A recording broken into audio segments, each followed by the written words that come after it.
Mukkoti Ekadashi December 23 శనివారం వచ్చింది.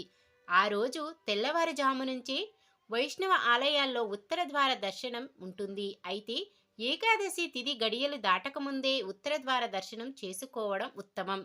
లేదంటే డిసెంబర్ 22 శుక్రవారం సాయంత్రానికి ఏకాదశి తిథి ఉంది కాబట్టి కొన్ని ఆలయాల్లో సాయంత్రం సమయంలో ఉత్తరద్వార దర్శనం భాగ్యం కల్పిస్తారు. అంటే డిసెంబర్ 22 శుక్రవారం సాయంత్రం, డిసెంబర్ 23 శనివారం ఉదయం 7 గంటల 17 నిమిషాల లోపు ఉత్తరద్వార దర్శనం చేసుకోవచ్చు.